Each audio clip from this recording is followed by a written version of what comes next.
¿Quién escucha a un animal cuando el mundo ha aprendido a mirar hacia otro lado? En la curva donde el tren roza la llanura como un cuchillo que no pregunta, un Mustang salvaje colapsó sobre el metal frío de la vía, su costado cóncavo hinchado de polvo y sangre seca. El aire olía a hierro y gasolina. El crepúsculo dejaba caer un silencio grueso como una cortina pesada. Ella estaba allí, clavada en la gravilla, con las manos aún tibias por el pan que había tocado una hora antes. No había gritos porque ella no los tenía. Tenía una lengua que no quería hablar desde hace años, pero tenía ojos que aprendían a leer los dolores de los otros. El caballo la miró, un ojo oscuro como la historia de alguien, y en ese instante el tiempo se bifurcó, antes del descubrimiento y después del descubrimiento. ¿Quién era la niña que obedecía a la gravedad de los animales? ¿Por qué su silencio parecía, contra todo pronóstico, una promesa que los heridos entendían? El Mustang, con la cola enredada en maleza y un ancla de viejo alambre enredado en una pata, respiraba como si cada inhalación fuera un juramento de seguir. Cuando ella se acercó, el olor a viejo establo y a lluvia retenida les descendió a ambos. A ella la memoria de un papá que no volvió, y al caballo las cicatrices que alguien había decidido escribir en su cuerpo. El encuentro fue un contrato sin palabras, y cuando la niña posó la palma sobre el hocico caliente, algo en la profundidad de aquel ojo se quebró y se abrió, como una puerta a una verdad que ninguno de los dos todavía sabía nombrar. ¿Qué vería ella en ese ojo que todo lo cambiaría? Ella se llamaba Isabel en las cartas que alguien una vez dejó en el correo sin remitente. Sus vecinos la llamaban la niña callada, con esa mezcla de ternura y distancia que regalan quienes no saben cómo acercarse. Vivía en la orilla de un pueblo que parecía haber aprendido a envejecer sin prisa. Viejos surtidores fuera de servicio, letreros con letras descascaradas, perros que dormían la mayor parte del día y miraban la noche con la paciencia de quien conoce sus límites. Isabel pasaba sus mañanas recogiendo botellas para devolver el depósito y sus tardes atendiendo la tienda de la señora Rosa, donde el olor a café tostado se mezclaba con paquetes de jabón. A primera vista su vida era mínima.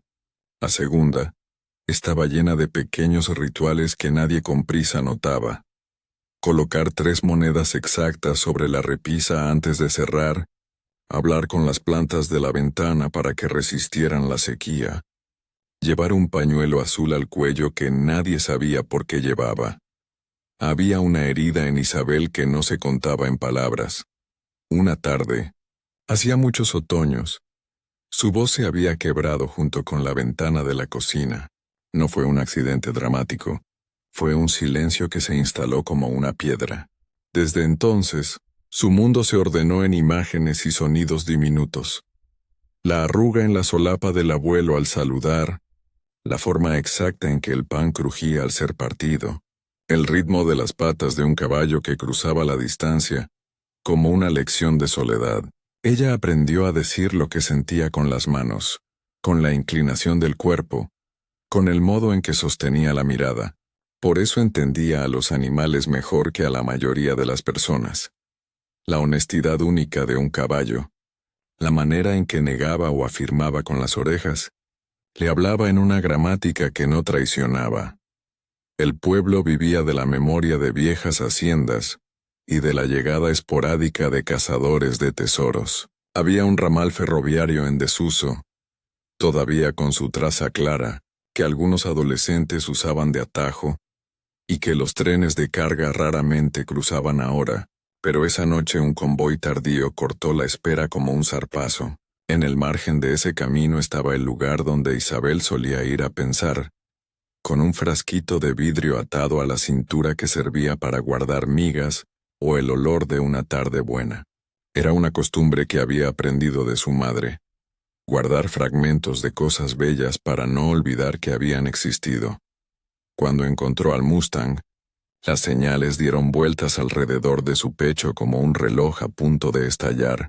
El caballo no parecía un animal que acabara de perderse. Tenía la musculatura de quien había corrido largas distancias, pero sus costillas marcaban un mapa de abandono. Una marca blanca, como una cicatriz larga, surcaba su flanco, y en la sombra detrás de su oreja había restos de una cuerda quemada. Había algo de violencia liminal en su sangre, no sangre fresca, sino la huella de lo que había sido hecho y luego dejado. Isabel no pensó en juicios. Su cuerpo, como siempre, decidió primero y la mente después. Se arrodilló en la gravilla, apartándose del metal caliente, y sostuvo la cabeza del caballo entre sus manos, sintiendo a través de la piel la contracción de un animal que todavía, pese a todo, sabía respirar con urgencia. La primera noche con el Mustang fue una negociación muda. El animal gruñía a los sonidos que la oscuridad traía. Pasos lejanos, ramas que golpeaban, el murmullo del pueblo que se cerraba sobre sus asuntos. Isabel lo cubrió con una vieja manta que había encontrado en el granero de la señora Rosa. Una manta que olía a lavanda y a jabón. Un olor pequeño y humano que instaló por un momento una calma. Cuando el cabello de la manta rozó la oreja del caballo, él inclinó la cabeza con cuidado, como quien prueba si la tierra es firme. Ella le habló con las manos. Trazó la línea del cuello con dedos lentos para que el contacto no hiciera daño, para que la cercanía no fuese una agresión. El caballo a su modo le respondió con un músculo en la quijada y un soplo cálido. Había entre ambos una primera tregua, apenas un hilo. A la mañana siguiente Isabel fue a buscar medicinas y agua. El Mustang se negó a pararse, como si cada intento fuera un desafío que su cuerpo ya no quería sostener. Ella cubrió sus heridas con paños empapados, lavó la sangre seca, descubrió una vieja herradura incrustada en carne reseca, y la arrancó con esfuerzo hasta que el animal exhaló un sonido que los perros del pueblo confundieron con un lamento humano. Los vecinos comenzaron a murmurar. Un caballo en la vía, se dijo. Un peligro. Una oportunidad. Un hombre en un pick-up oscuro pasó por la esquina. Bajó la ventanilla y miró. Tenía el aire de quien guarda cuentas pendientes con los animales. Ojos que calculan pérdidas y ganancias. Se llamaba Calder, según supo Isabel por la rajadura del periódico que dejó en la puerta de la herrería. Calder había perdido caballos. Había comprado caballos. Y sabía reconocer a un Mustang que valiera la pena. La mera mirada de Calder hizo temblar a Isabel como si su secreto fuera visible. Intentó llamar al veterinario, pero el teléfono no respondió. Intentó pedir ayuda a la señora Rosa, que solo ató una cuerda y dijo, «No te metas con lo que no puedes pagar». Ninguna de las palabras dolía tanto como el silencio de quienes esperaban beneficios o escape. Isabel comprendió que cuidar a ese Mustang implicaría más que vendas y agua. Implicaba lidiar con la economía de la piedad. Nadie en el pueblo quería cargar con un animal peligroso. Todos querían que el problema se moviera hacia otro lado. La decisión se fue filtrando en ella con la determinación de quien ha guardado una promesa sin fecha. No dejaría que aquel cuerpo fuera otra cifra en las cuentas de Calder o de cualquiera que viera al Mustang como un ingreso. Las primeras señales de confianza llegaron en gestos mínimos. El animal dejó que Isabel recogiera una piedra de su pata con la misma calma con que alguien acepta una caricia. No fió su cabeza por completo, pero permitió que su respiración se sincronizara con la de ella. Las orejas, primero tensas, relajaron su eje. Esa noche, cuando el viento comenzó a traer olor a tormenta desde el oeste, el Mustang buscó el abrigo de la niña como si la hubieran descrito en alguna otra vida. Isabel, empapada en cansancio y una extraña dicha, sintió que el animal reconocía en ella un punto de no regreso. La frágil tregua se convertía en alianza, pero las alianzas suelen traer consecuencias. A los 2 días Calder volvió con autoridad. No gritó. Nadie que conoce la ganadería necesita gritar para que su presencia pese. Habló con el señor de la vía, habló con la policía local, habló con la gente del pueblo con esa voz que acostumbra a decidir por otros. Dijo que el caballo llevaba una marca de su rancho, que lo había reconocido por la herradura rota, por la forma de la cicatriz, por la línea de la melena. Ese caballo no es de acá, dijo Calder. Se escapó de mi posta hace 3 semanas. Es valioso. Un peso diferente cayó sobre las manos de Isabel. La posibilidad de que aquello que había salvado se le fuera arrancado por la ley del interés. Ella intentó explicar con los ojos que no sabía qué nombre llevaba ese animal, que solo lo había encontrado medio muerto y que le había prometido en silencio acompañarlo. Calder sonrió con la dureza de quien sabe que las promesas sin firma no valen nada en su mundo. Sí es mío, dijo. Tengo derecho a llevármelo. Si no lo es, alguien vendrá a reclamarlo. No te metas donde no te llaman, niña. Cuando Calder se alejó, su camioneta formó una nube de polvo. En el suelo quedó, entre las piedras, una pequeña tira de cuero con un emblema incrustado. 2 letras que Isabel reconoció sin saber por qué. Las mismas letras que estaban grabadas, invisible hasta entonces, en la medalla que su madre llevaba colgada en un cordón, la medalla que Isabel guardaba bajo su blusa desde que su madre se fue. ¿Podía ser coincidencia? ¿O el Mustang había llevado en su cuero la pista de algo más profundo? Isabel no encontró una respuesta fácil. Llevó al caballo a un cobertizo que estaba detrás de la vieja estación. Era pequeño, oscuro y no muy seguro, pero servía. Empezó a mirar entre la melena y descubrió algo. Un retazo de tela, atado con viejo hilo, con hilos rojos y una costura que parecía humana, no de los lazos usados en bandas de ganado. La tela tenía una costura que Isabel recordaba vagamente. La misma costura de las cortinas de la casa donde su madre había trabajado de joven. Había un nombre en un borde incompleto por una quemadura. Esa noche Isabel sostuvo el retazo y sintió en la piel el calor de una verdad que se hacía presente a la manera de la marea. No era solo un Mustang herido, era un animal con historia, con pertenencias que hablaban de manos humanas que lo habían cuidado alguna vez. Mientras Isabel examinaba el retazo, un ruido a la puerta del cobertizo la obligó a levantar la vista. Al otro lado, la sombra de un hombre se recortó contra la luz amarilla del farol callejero. Había un sello en su chaqueta que Isabel no supo identificar hasta que él habló, y su voz nombró un lugar que su madre decía en sueños: Rancho Santa Lucía. Ese caballo es nuestro, dijo el hombre con calma. Viene de Santa Lucía, pero en su bolsillo brilló algo que nadie había notado. Una placa oxidada con las mismas 2 letras que estaban en la tira de cuero. ¿Qué lazos conectaban al Mustang con Santa Lucía y con las manos que habían tocado la medalla de su madre? Isabel apretó el retazo contra su pecho como quien guarda un fósforo que aún puede encender. Los días siguientes fueron una acumulación de pequeñas hostilidades y descubrimientos. Calder envió a alguien a tomar fotografías.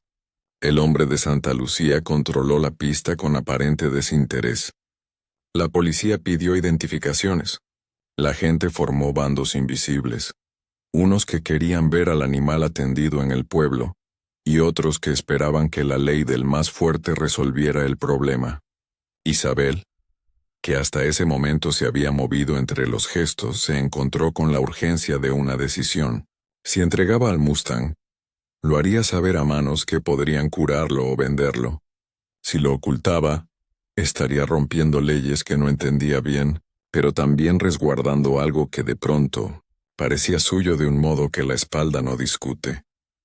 Una noche, mientras vendarse la pata con vendajes improvisados, Isabel notó una sombra más allá del cobertizo. Un jinete con sombrero bajo, montando un caballo enfermo que, por su forma y porte, parecía hermano del Mustang. El jinete se detuvo y le habló al animal con un nombre, uno que resonó en la memoria de Isabel como la punta de una herida cerrada. Azahar. Aquella palabra, en la luz tenue, fue una cuchillada. Azahar era el nombre de la yegua que su madre había nombrado en un cuaderno antiguo. la misma palabra que aparecía en la franja de la carta que Isabel había guardado desde niña. Podía ser que el Mustang y aquella yegua estuvieran enlazados por algo que cruzaba generaciones. El jinete no esperó respuesta. Se fue sin pedir permiso, dejando en la estela del polvo un perfume de menta y aceite viejo. Isabel comenzó a juntar piezas: la tira de cuero, la medalla, la costura de la cortina, el nombre pronunciado por el jinete. Cada elemento parecía una estrella que, al alinearse, dibujaba una constelación de alianzas y pérdidas. Descubrió que la marca en el flanco del horse no era una simple marca de rancho. Era un símbolo que había sido usado por un conjunto de haciendas antiguas, algunas hoy desaparecidas, otras convertidas en propiedades de hombres que no se detenían ante la miseria de los animales. Y entonces supo algo terrible. Cuidar del Mustang la iba a llevar a una decisión que atravesaría su propia historia familiar. Si aquello pertenecía a Santa Lucía, si Azahar y el Mustang compartían algo, entonces los nombres que su madre susurró en noches de miedo no eran meras palabras, eran mapas. Una madrugada, mientras el viento olía a sal y a tormenta lejana, alguien prendió fuego a la habitación donde Isabel guardaba la manta del Mustang y sus pocos papeles. El humo la despertó antes de que pudiera entender. Corrió al cobertizo y encontró al animal inquieto, las fosas nasales dilatadas mirando hacia la carretera. En la oscuridad, las luces de una camioneta encendieron un rostro que Isabel conocía de las fotos viejas en la caja de su madre. El hombre que apareció la noche del retazo, pero más joven, y con los ojos hundidos por la culpa, gritó un nombre que dejó a Isabel sin respiración. Isabel. La pronunciación fue una llave que torció el destino. ¿Cómo sabía ese hombre su nombre? ¿Qué otra verdad guardaba el Mustang que ahora pedía ser protegida a cualquier precio? El humo olía a madera quemada y algo más, a papeles que contenían secretos. Mientras la camioneta arrancaba y se perdía en la noche, Isabel sujetó la medalla contra su pecho y entendió que ya no había marcha atrás. Había intervenido en una historia que la reclamaba. Y mientras el Mustang, tambaleante, apoyaba la cabeza en su hombro, ella sintió que en algún sitio, alguien apretaba un número que desencadenaría un reclamo inevitable. La mañana en que todo se decidió, olía a tierra mojada y a petrolero antiguo. El cielo tenía la pátina pálida de una promesa que todavía no sabía si cumplir. La gente del pueblo se congregó en la antigua estación, como quien acude a un entierro que espera convertirse en bautizo. Calder apareció primero, con la mandíbula apretada y el sombrero echado hacia abajo, como si su cuerpo quisiera esconder la pequeña vergüenza de saber que, por primera vez, tendría que convencer al mundo con palabras y no con billetes. Detrás de él vinieron dos hombres con una jaula de transporte. Sus manos conocían la rutina de sujetar cuerdas y cerrar compuertas. El hombre de Santa Lucía, el que había pronunciado Azahar en la noche de los retazos, caminó más despacio. En su rostro había la gravedad de quien guarda una deuda no pagada, y en medio de todos Isabel, con las manos teñidas de barro y la medalla caliente contra el pecho, sujetaba la cuerda floja que se ataba al anillo del hocico del Mustang, y notaba en cada latido la opción que la vida le ofrecía: ceder o romper el molde. El Mustang olió a la gente como quien lee un libro sin palabras. Sus orejas giraban, cortas, atentas. La respiración salía en empaques cortos que movían costillas como vigas antiguas. Cuando Calder se acercó, el animal tensó el cuello y apoyó las patas traseras con la firmeza de quien evalúa la posibilidad de huir. Isabel se adelantó y alzó la mano con la calma de quien ya ha aprendido que la voz no siempre es necesaria. Tocó el flanco del Mustang. La piel bajo el polvo vibró con una memoria que no pertenecía solamente a él sino también a la tierra que lo había visto nacer. Sus dedos encontraron la costra de una vieja herida y, sin hablar, trazó con el pulgar la misma línea que estaba en la medalla de su madre. Un signo, dos letras, un mapa. Fue entonces cuando el hombre de Santa Lucía se llevó la mano a la chaqueta y sacó un sobre amarillento. Esto estuvo enterrado bajo la tabla del antiguo establo, dijo con voz áspera. Había polvo en el sobre, un sello roto y dentro cartas. Isabel las reconoció desde la primera palabra, la letra de su madre, la referencia a Asahar, la mención de un nombre que ella creyó perdido. Las cartas hablaban de rescates, de registros entregados en secreto a favor de quienes cuidaban los animales, de un pacto hecho frente a un juez de pueblo para proteger ciertas yeguas y sementales que no debían salir de la región. Eran palabras sencillas, más bien obreras, pero en su conjunto eran una ley escrita por manos temblorosas para frenar a hombres con camiones y hambre en la mirada. Calder rió. Papeles y fantasmas, dijo. Si tu madre firmó algo, que lo pruebe la firma en un notario. Yo tengo recibos de venta. Era la voz de quien reduce el mundo a transacción. Sin embargo, cuando la conversación empezó a moverse, el Mustang se agitó. Notó la tensión como si fuera un olor. Frunció el labio. Lanzó un relincho profundo y en un gesto que nadie esperaba, avanzó con peso y empuje y colisionó contra la jaula del transporte. No fue una embestida temeraria. Fue una elección de fuerza medida. La jaula, oxidada y mal cerrada por la prisa de los hombres, cedió con un chirrido de metal que sonó como una confesión. En el suelo, entre fragmentos de madera y polvo, quedó expuesta una tabla suelta del viejo piso de la estación. La misma tabla que, semanas atrás, Isabel había pisado sin sospechar. El Mustang puso la pata sobre ella. Hincó el peso, y con un movimiento repetido comenzó a clavar los cascos hasta que la madera cedió, y un hueco en la tierra dejó aparecer un pequeño cofre metálico. Era una imagen casi irracional, un caballo que con su propio cuerpo señalaba la verdad enterrada. Isabel se agachó y la luz le reveló lo que las manos ocultas de su madre habían guardado allí. Recibos, fotos de caballos con nombres escritos a mano, una carta dirigida a quien ame a estos animales como yo los amé. Y, entre esas páginas, una nota que decía exactamente: a Isabel, si alguna vez buscas raíces más allá del viento, busca Santa Lucía. La lectura fue un corte limpio en la garganta de Calder. La policía, convocada por el rumor, llegó justo entonces con la fatiga legal de quien asiste a muchas peleas pero pocas verdades inapelables. Los documentos tenían firmas de aldeanos, nombres de testigos, una constancia de que ciertos animales habían sido protegidos por una comunidad y no vendidos sin un acuerdo unánime. La jaula, oxidada y resentida por los golpes, quedó como evidencia. Calder intentó comprar silencios con palabras rápidas, luego con amenazas, y por último con promesas de dinero. Pero el pueblo miraba con una paciencia que ya no admitía tratos. Cuando Calder intentó dar un paso más, el Mustang exhaló.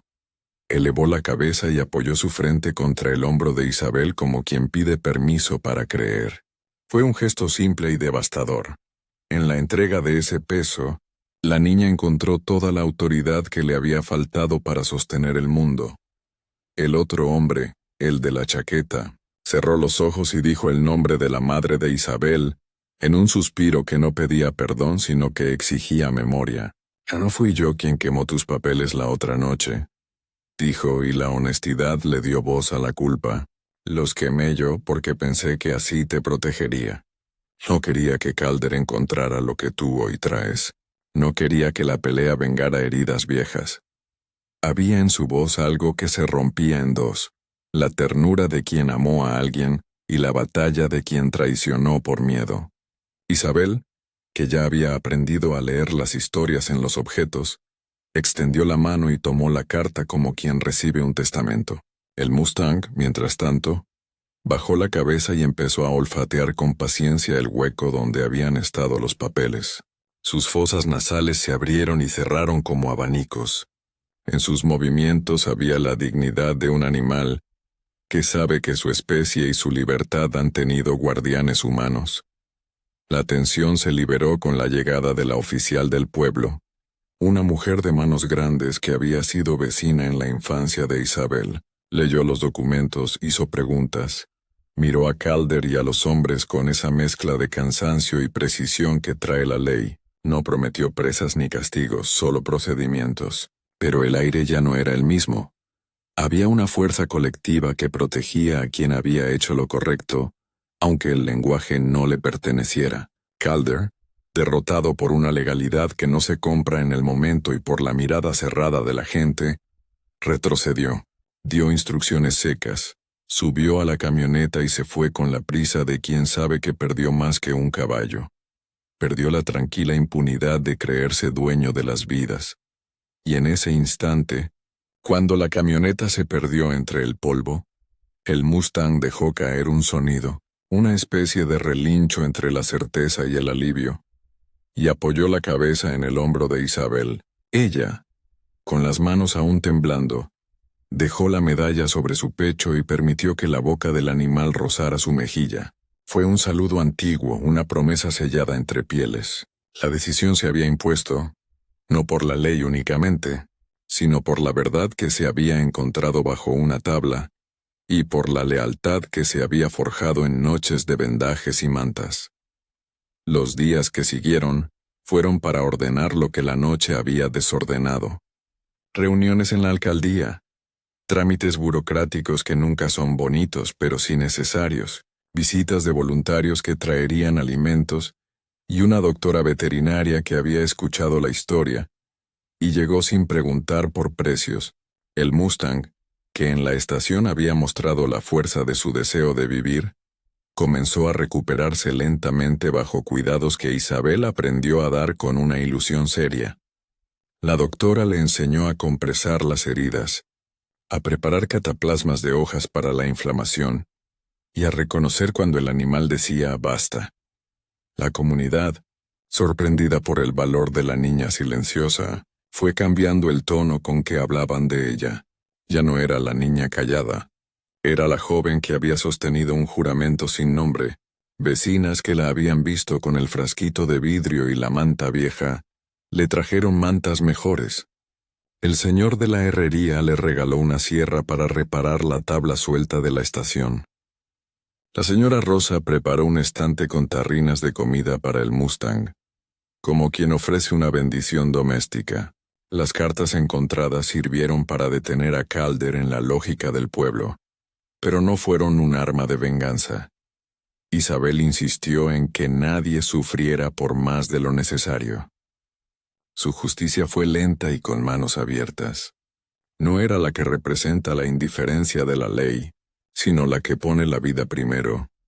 Mientras tanto, el hombre que cuidó de enterrar, el mismo que había hablado la noche del retazo y cuya voz llevaba el nombre de Asahar, visitaba con frecuencia el cobertizo donde el Mustang dormía.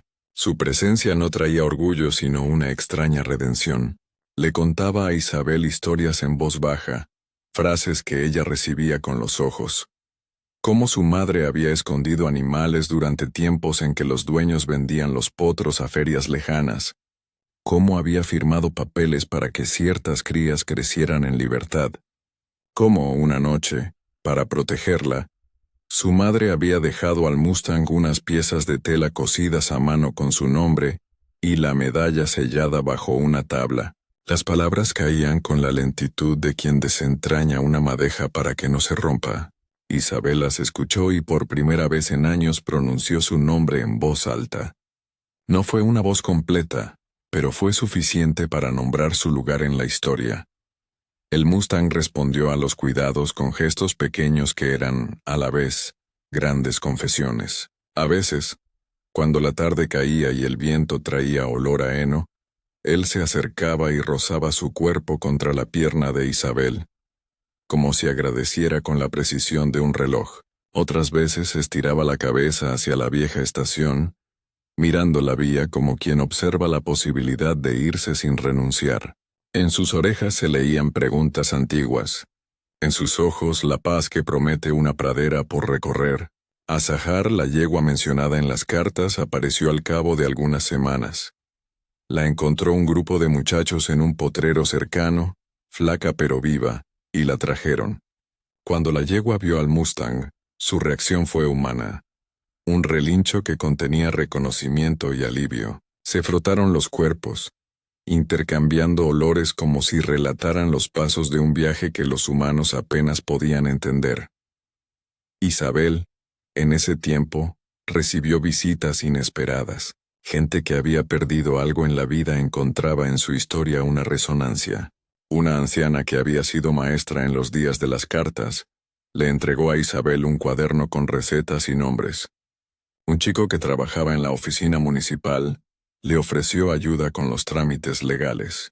La red que se tejía en torno de ella no nacía del deseo de fama, sino del movimiento natural de quienes reconocen a alguien que ha dado todo por lo que ama. La niña silenciosa se convirtió en puente entre manos que antes no se hablaban.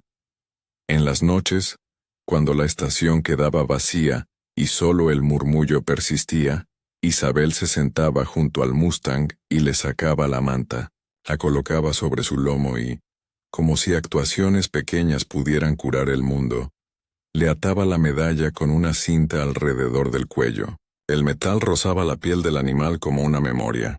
Él bajaba la cabeza y dejaba que la corriente del silencio los atravesara a ambos. En ese silencio, Isabel se permitía pensar en su madre con menos amargura y más ternura. No era el cierre de una herida, sino el inicio de una cicatriz que ya no dolía con la misma intensidad.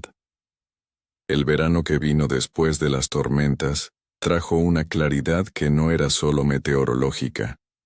Era la brutal belleza de lo que había sobrevivido. La comunidad logró organizar un pequeño santuario para animales en la vieja estación. No era una solución grandiosa, pero era honesta. El Mustang y Azahar se convirtieron en su corazón. Había visitantes ocasionales, niños llevados por la escuela, periodistas de pueblos cercanos, personas que querían depositar una moneda y una historia. El lugar no se llenó de anuncios, sino de manos que aprendieron a suturar heridas y a amar sin prisa. Isabel tomó la decisión que más la definió. No vendería al Mustang ni lo escondería como un tesoro personal. Lo integró a la comunidad, enseñó a los chicos a leer las orejas y las fosas nasales, a entender cuándo un animal dice basta y cuándo dice vamos. Con el tiempo su voz, que había quedado cautiva en el silencio, se abrió en frases cortas y firmes cuando la necesidad lo exigía. Nunca volvió a ser la que fue antes, pero su comunicación ganó otra forma, la de quien lidera con calma. La medalla de su madre quedó colgada en la entrada del refugio, no como un monumento de duelo, sino como un aviso de que hay vidas por las que vale la pena arriesgar. Donde antes el miedo había hecho estragos, ahora brotaba una paciencia activa. Calder, expulsado por múltiples denuncias y por la evidencia del pueblo, se marchó finalmente hacia otras tierras donde el dinero compra olvido. El hombre de Santa Lucía, viejo y arrepentido en su propio modo, siguió apareciendo para ayudar. Su culpabilidad se transformó en servicio, y Azahar, la yegua de nombre Fragante, parió una cría en la primavera siguiente. La cría tuvo la melena rizada de su madre y una marca en el flanco que Isabel reconoció como una letra torcida, la misma forma que aparecía en la medalla. Fue una confirmación silenciosa de que las cosas tienden a volver a su orden, aunque ese orden sea imperfecto y necesite manos para sostenerlo. En las tardes largas, Isabel y el Mustang caminaban hasta la curva, donde una vez el tren pasó y clavó en la tierra el sonido que había despertado la historia. Él olfateaba los matorrales, marcaba con la nariz huellas nuevas y, de vez en cuando, se detenía a mirar el horizonte como si recordara otros rumbos. Ella se apoyaba en su cuello y por primera vez permitía que el peso de la vida no la aplastase sino que la apoyase.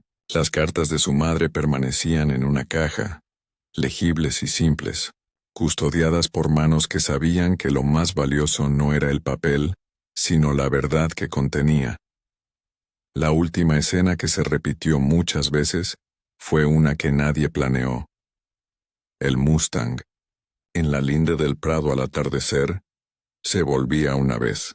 Volvía la cabeza hacia la estación y miraba a Isabel como quien promete regresar. Su mirada no era de dominación ni de sumisión. Era la de un compañero que había cruzado el peligro y ahora ofrecía la quietud de su compañía. Isabel, con la medalla colgando al cuello y las manos curtidas, respondió con un gesto, un toque en el costado, una certeza de que lo que se salva cuidado será. La historia no terminó con un folio limpio ni con una victoria absoluta. Terminó con algo más humano, con la reparación lenta, con la responsabilidad compartida, con el reconocimiento de que las raíces nunca desaparecen del todo. En la noche en que Isabel colocó la medalla junto a la foto de su madre, la casa olió a sopa caliente y a madera. Afuera, el Mustang roncó dormido. Y en su respiración Isabel oyó la música de los pasos que aún quedaban por dar. Fue un cierre que no aniquiló la memoria, sino que la elevó como llama para quienes quisieran seguir caminando. Una tarde, no mucho después, cuando el viento venía templado desde el sur y las sombras ya alargaban su aliento, Isabel se acercó al Mustang y sin palabras, le susurró con la mano en la crin. «Gracias». Él respondió con un leve relincho, y al mirar el horizonte, devolvió la mirada que ella necesitaba para creer que la ternura también es acto. Si esta historia tocó la fibra de tu corazón, quédate con nosotros. Suscríbete, comenta con la palabra que más te haya conmovido, y activa la campana para no perderte historias que honran la memoria y la bondad.